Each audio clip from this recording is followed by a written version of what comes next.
Well, there you have it. This is what happens when you buy aftermarket parts from China. Spot welds broke all the way through there. Completely tore out. This isn't as bad as the other one, but it's bad enough. I'll bugger this thing back together. Like I said, I'm not gonna shit. Well, I am someday. I'm not gonna stick a whole bunch of money into this thing, but I gotta fix those fenders, man. I can't have my front end flopping around like that. It's not safe. So I'll weld up piss out of it. Oh, I'll have the fenders off. I can fix a bunch of oil leaks, and maybe I'll go ahead and pull the trigger on an engine transplant. I got that big block in the garage. Could always throw that in there. Of course, fuel injection goes away. Have to go back to carbureted, which may present some problems up in the mountains, but no thing but a chicken wing, I suppose. Tore the tranny down. I got it laying up here on the bench again, and got it all torn. I couldn't find anything wrong with it. All the bushings are good and everything. And then I took this thing apart. Found a chowed up bushing there in the output shaft. And then here's the reverse the rear planetary gear set. And that was kind of chowdered up. That's where that rides. Right there. So that was all chowdered up, and then looky what I found. Yeah,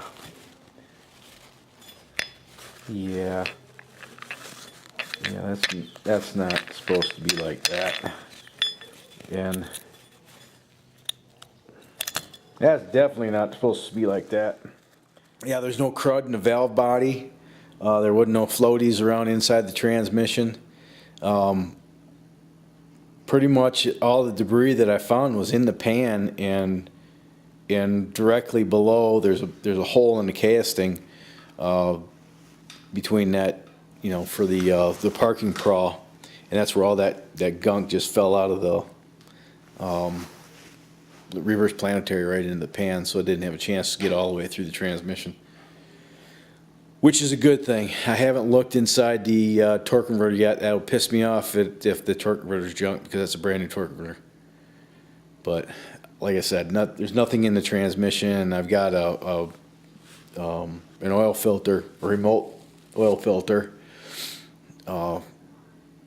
before the rad, so and that's a regular automotive type oil filter, so that should catch any of the crud that gets out of the transmission. But like I said, I can't find any debris anywhere else, so I might have lucked out, and I might be able to get this thing back on the road in a couple of weeks. Oh crap. Where's the freaking engine? There it is. Yeah, I wasn't going to mess with it. But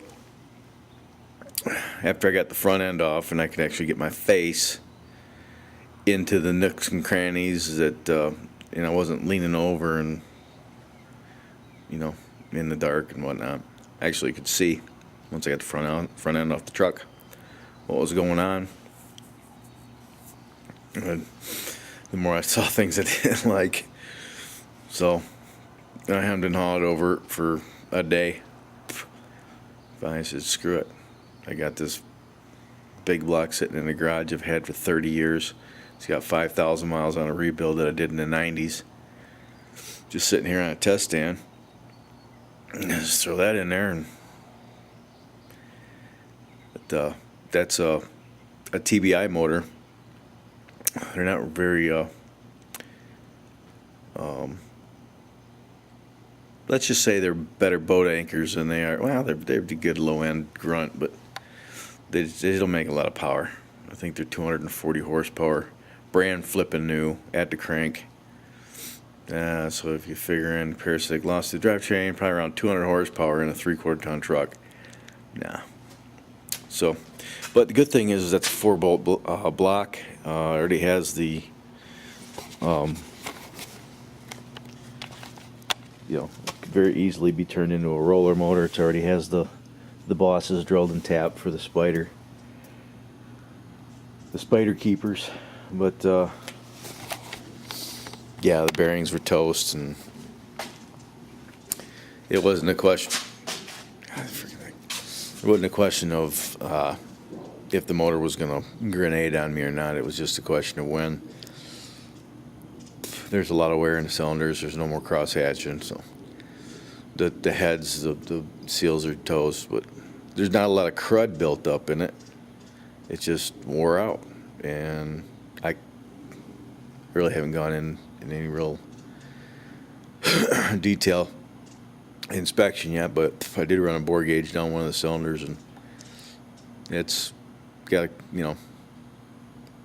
I would say a couple thousandths of taper in the cylinder. So, but it is a standard bore, so there's lots of room. I could do a 30 over bore and get some Vortec heads and turn this into a 400 horsepower engine pretty easily. But anyway, that's a project for another day. But see, now this is a big block and it's not a small block, and I had to retrofit and adapt the small block serpentine setup to the big block, and I did that by, I don't know if you can see that or not. I mean, these metal brackets that bolt to the block, and then this bolts to the metal brackets, top and bottom, both sides. And I need to get a reverse rotation water pump.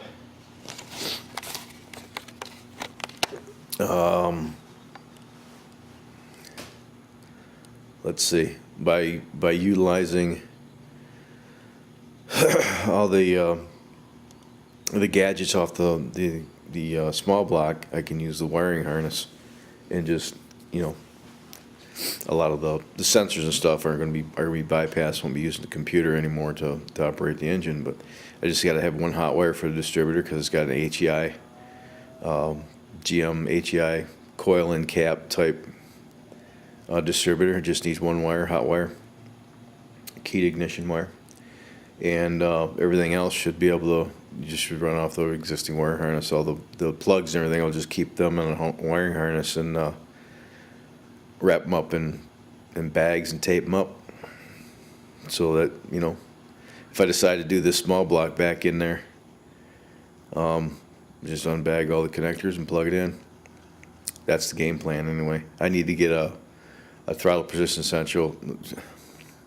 It's early. I need to get a throttle position sensor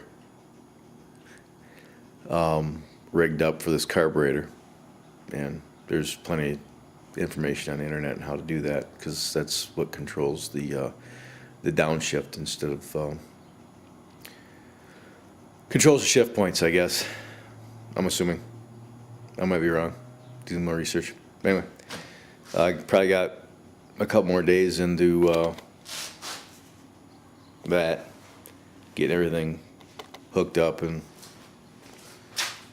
whatnot. But so yeah, I can never leave it alone. Look, there's another one.